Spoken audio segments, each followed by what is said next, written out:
बड़ी बात यह है कि इनमें 917 छात्राएं शामिल थीं, यानी छात्रा कैडेट की ये अब तक की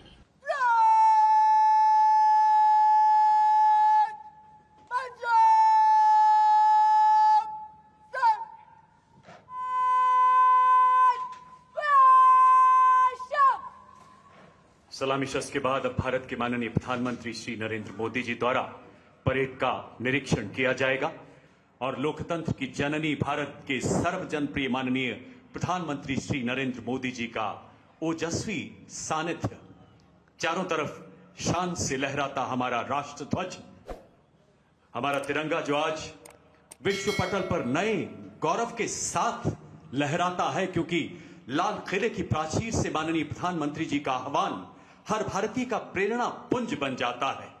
जी हां, वही जय घोष, तुम उठो तिरंगा लहरा दो, भारत के भाग्य को फहरा दो, तुम उठ जाओ तुम जुट जाओ, सामर्थ्य को अपने पहचानो, कर्तव्य को अपने तुम जानो। माननीय प्रधानमंत्री जी का वाहन आगे बढ़ता हुआ यहां उपस्थित विशाल जनसमूह आतुर है अपने माननीय प्रधानमंत्री भारत के शिल्पकार की एक झलक पाने के लिए, खासकर युवा वर्ग जो उनके दिल की धड़कनों में बसता है। इसीलिए तो हमारा 18 वर्षीय गुकेश विश्व शतरंज में फतेह का नया इतिहास रचता है। आज शीर्ष नेतृत्व की प्रखरता में अपने सामूहिक पुरुषार्थ को पहचानकर पुनः जाग उठा है भारत। युवा ऊर्जा से जाज्वल्यमान जागृत भारत, दशक दीर्घा में उमंग का सैलाब मानो उमड़ता हुआ। आज यहां माननीय प्रधानमंत्री जी द्वारा आमंत्रित कुछ खास मेहमान भी मौजूद हैं। हमारे कर्मयोगी प्रधानमंत्री सदैव श्रमयोगियों को विशेष रूप से श्रद्धा और सम्मान का पात्र मानते आए हैं। हमारे स्वच्छता के कई योद्धा आज यहां उपस्थित हैं, हर्षित हैं माननीय प्रधानमंत्री जी की गौरवशाली उपस्थिति से।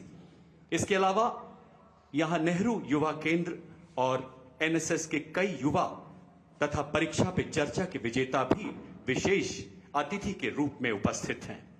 परीक्षा पे चर्चा हो, मन की बात या फिर गणतंत्र का पावन उत्सव, माननीय प्रधानमंत्री हमेशा उत्सुक रहते हैं अपने युवाओं से मुलाकात करने के लिए। कुछ दिन पहले 12 जनवरी को राष्ट्रीय युवा दिवस पर नए भारत के भव्य भारत मंडपम में अपने संबोधन के दौरान G20 का जिक्र करते हुए माननीय प्रधानमंत्री जी ने कहा था, एंड आई कोट, जिस भारत मंडपम में दुनिया के दिग्गज दुनिया के भविष्य पर चर्चा कर रहे थे, वहीं मेरे नौजवान भारत के अगले 25 साल का रोड मैप बना रहे हैं। युवा शक्ति का सामर्थ्य हमें जल्द विकसित राष्ट्र बनाएगा, अनकोट। और देशवासियों, युवाओं पर आपका यह अडिग विश्वास उनके मनोबल को नई बुलंदी पर पहुंचाता है और अपने प्रधानमंत्री जी के इस यकीन पर खरा उतरने के लिए हर युवा जी जान से जुट जाता है। समाज के हर वर्ग से उमड़ा जन सैलाब, सबकी नजरें जमी हुई है माननीय प्रधानमंत्री जी के वाहन की ओर। दूर तक लहराते तिरंगे, कच्छ से कोहिमा, कारगिल से कार्बी आंगलांग, हर कोने से यहां उपस्थित कैडेट्स भव्य भारत की उस अमृत पीढ़ी के प्रतिनिधि हैं जो अपने पीएम को अपना परम मित्र मानते हैं।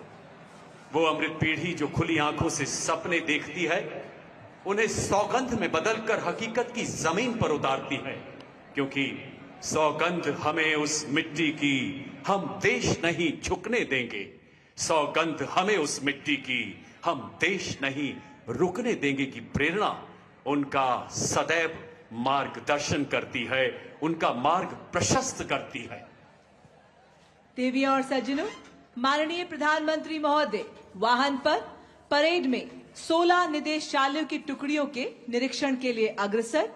उन्हीं के बीच गार्ड ऑफ ऑनर में army wing, navy wing, air wing, girls wing की टुकड़ियां भी शामिल हैं और साथ ही कैडेट लाल रोसांगे चाउ के नेतृत्व में government Mizo high school band, north eastern region directorate band की टुकड़ियां भी शामिल हैं, जो कि सम्मान गार्ड नामक धुन बजा रही हैं। और अब माननीय प्रधानमंत्री महोदय द्वारा निरीक्षण में पहली टुकड़ी है बिहार एवं झारखंड निदेशालय की, जिसका नेतृत्व कर रहे हैं senior under officer Dheeraj Kumar. Guard of honour के आर्मी विंग की टुकड़ी कमान संभाली है senior under officer Abhishek Verma ने। गार्ड ऑफ ऑनर की नेवी विंग की टुकड़ी कमान संभाली है कैडेट कैप्टन सुमित सिंह ने। गार्ड ऑफ ऑनर के एयर विंग की टुकड़ी कमान संभाली है कैडेट अंडर ऑफिसर अर्जुन ने। और अब गार्ड ऑफ ऑनर के गर्ल्स कैडेट विंग की टुकड़ी कमान संभाली है जूनियर अंडर ऑफिसर मीनू खातून ने। जम्मू कश्मीर एवं लद्दाख निदेशालय नेतृत्व कर रहे हैं senior under officer Pranav Agastya. Uttar Pradesh निदेशालय नेतृत्व कर रहे हैं senior under officer Shivam Singh. Madhya Pradesh एवं छत्तीसगढ़ निदेशालय नेतृत्व कर रहे हैं senior under officer Adarsh Singh Sengar. Delhi निदेशालय नेतृत्व कर रहे हैं senior under officer Dishant. Kerala एवं लक्षद्वीप निदेशालय कमान संभाली है सीनियर अंडर ऑफिसर आदित्य ने। Subscribe to Midday India. Get direct notifications on all our videos by clicking on the bell icon.